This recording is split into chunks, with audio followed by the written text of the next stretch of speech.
Oh, hey, what you doing there, you silly? This is a spoiler review of the Joker movie, so you better go watch that movie before you decide to come over here and watch this, because I'm going to spoil the fuck out of it.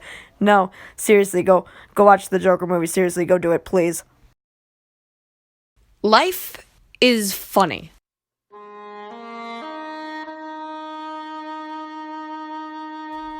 Life can be the most terrifying and most thrilling experience. It can be depressing. It can be scary. It can be freeing or happy or wholesome. Living life is almost like having bipolar disorder. One moment you're high in the clouds having good days, a good week, month, or even year. Next moment when you have a bad day, month, or year, you'll really get down on yourself and not want to continue this whole life shtick. That's why life is so funny.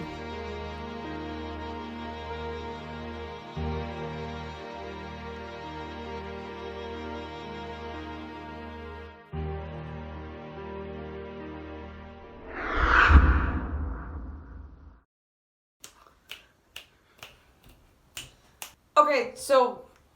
Oh god, the echo, fuck. Jesus. Okay, so I've never done a makeup tutorial, a cosplay tutorial before, but I'm willing to try out new things. This is gonna be great. This is gonna be so much fun. I don't know what the hell I'm doing. Not sponsored, not sponsored, not sponsored, just showing it off. Not sponsored, not fucking sponsored. Why did I get a towel? Probably should have grabbed a towel before I did this.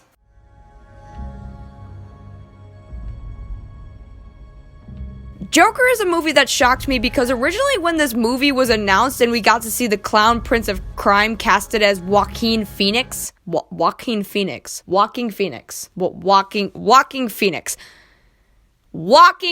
Admittedly, I wasn't too excited. I thought he just looked too ridiculous. I mean, look at that.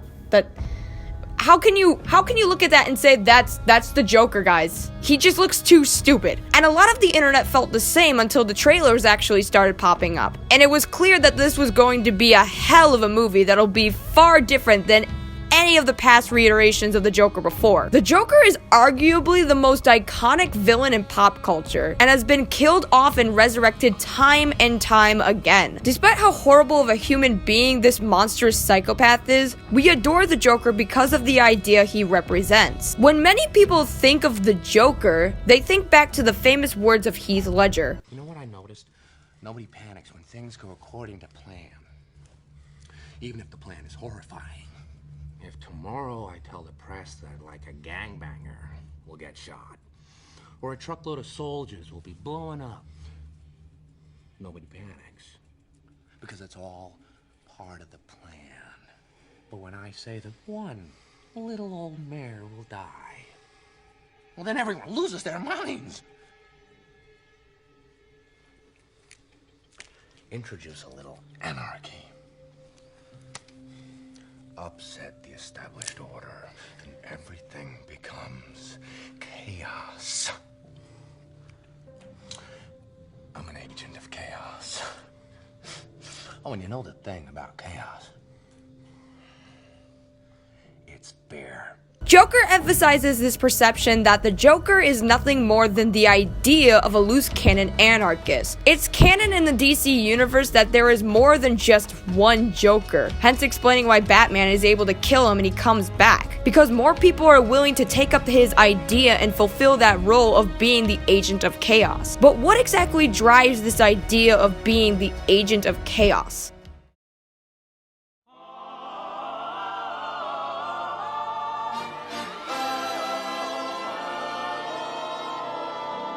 I'm sure that this film could have been a bit more subtle in this talking point in their movie, but it is a big highlight of the movie, so I don't blame them for making it the main focus. The Joker in this version is plagued by mental illness and psychological conditions that make him almost invisible to the public. Not because he blends in with everyone else, but because society, rather intentional or not, shuns him and hides him away from it. They outcast him due to his condition on laughing uncontrollably even when it's not intentional. You know, at first when I was watching this movie, I thought that condition was a bit silly and something that was made up, but I actually searched this up and yeah, it's a real condition and it's known as the pseudobulbar.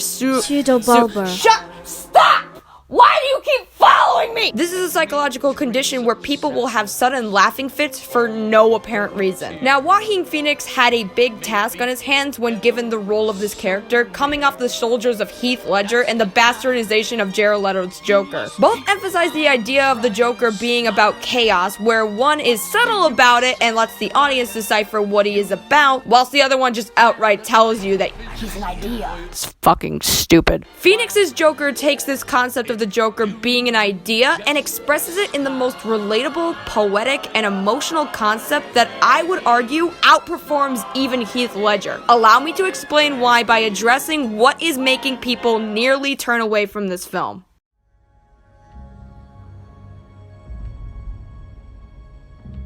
Funny story about my viewing experience before we jump right into it. I went with my dad to see this movie for my birthday.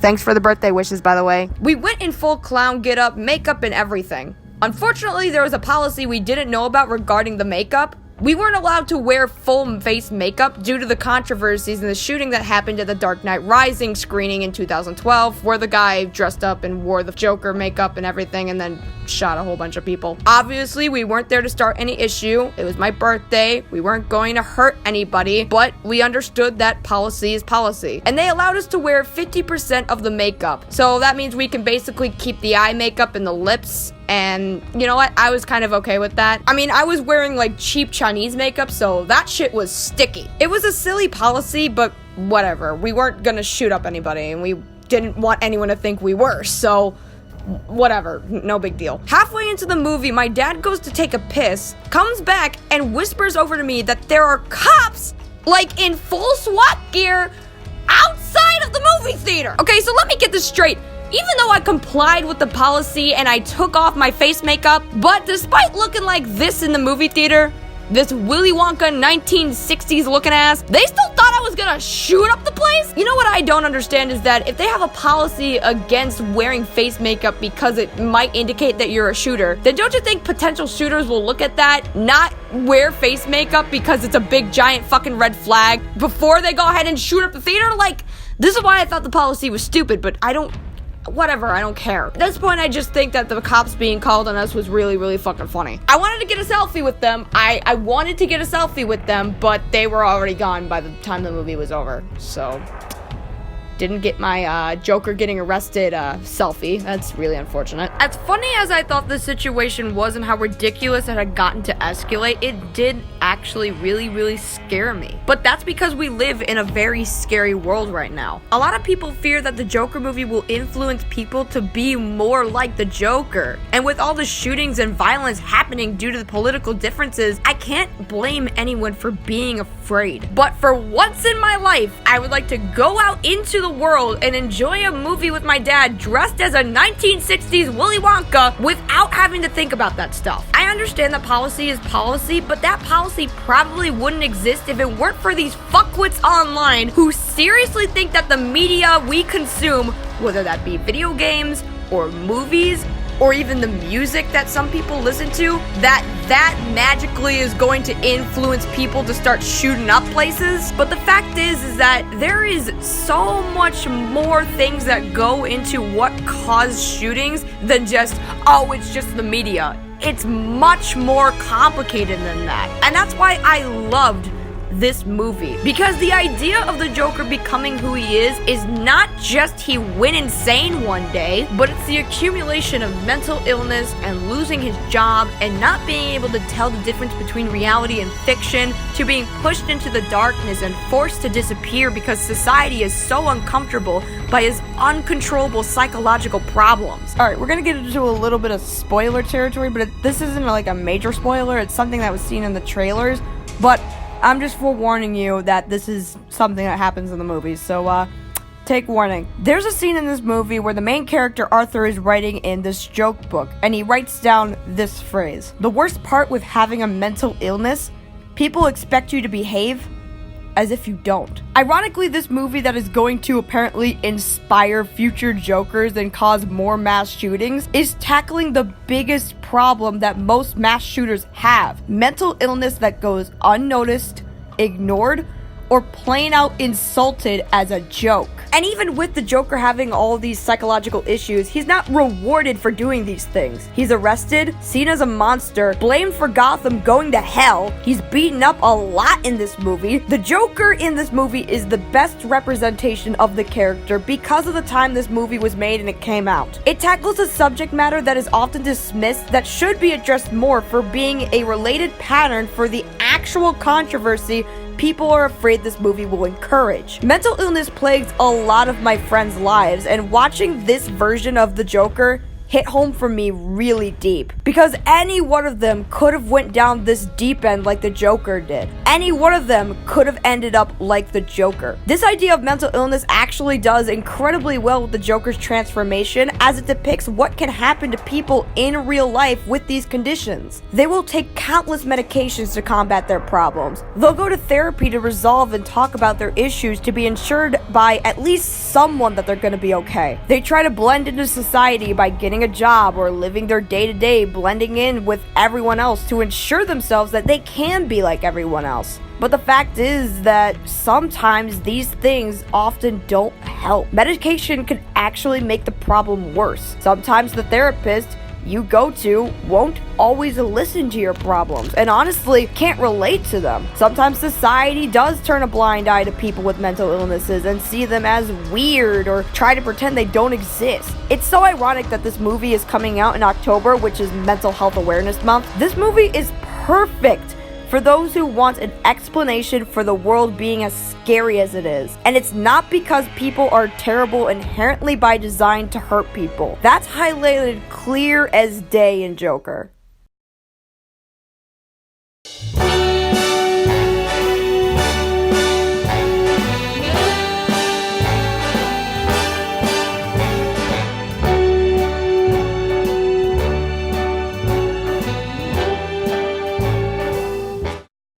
One of the major things that motivates Arthur is his need to make people happy. Despite having to combat his demons, his main reason for not biting the dust is because he's convinced he was put on this earth to make people happy. That's what his mother always told him, that he was meant to make people happy. He always thought that by being a comedian, he would make people laugh and, in turn, will make people happy. And even by the end of the movie, even though he had lost everything at that point and had let his mental illness consume him, he still made people protesting in Gotham over the rich elite happy, because these people were no longer being shunned into the dark and finally had a figurehead to look up to. They're no longer invisible to the upper class and elite. They're finally being heard that the city is in poor conditions. They're finally having someone tell the rich elite how hilariously hypocritical they are. And that's pretty much Joker's whole character, is laughing at the hypocrisy of the world. The Joker is finally being seen for who he is and what his purpose in life is, rather than his condition that hides them away in the dark. For some people with mental conditions, like myself with major depression, life would just be easier if they just went through life forgetting all about it. This might be because they're embarrassed to admit that they have this thing that makes them different from everyone else. The negative mental health stigma has made people believe themselves to be weaker for being sick. But in reality, it's just a demon that they don't wish upon anyone else. People with mental health who admit that they have demons who they're trying to tackle, who try to grow from their mental illnesses, who are seen beyond what is holding them back, are genuinely nice people who are just like you and me. But when these people are hidden away because of the stigma and forced to disappear into the crowd, they often lash out and become violent because in their minds, society will always see them as a threat or as weak because they're just a little bit different. This stigma is what creates shootings. It's what creates monsters. It's what creates Jokers, not the movie itself.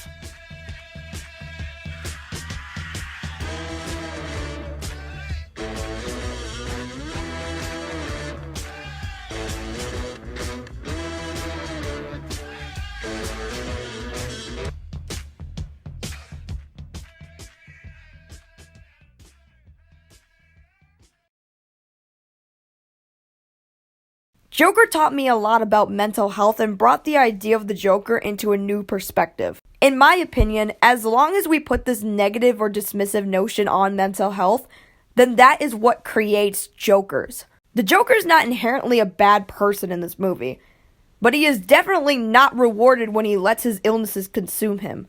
Bringing awareness to treatment and coming to terms with having and caring for your mental instabilities makes you, in my opinion, the strongest person in the world. Arthur did try. He actively tried his hardest not to go down the route he went down. But madness, as you know, is like gravity. All it takes is a little push. Life is funny.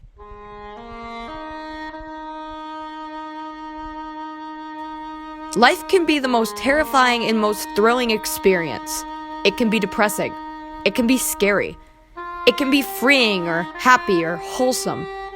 Living life is almost like having bipolar disorder. One moment you're high in the clouds having good days, a good week, month, or even year. Next moment when you have a bad day, month, or year, you'll really get down on yourself and not want to continue this whole life shtick. That's why life is so funny. I used to think that my life was a tragedy, but now I realize it's a comedy.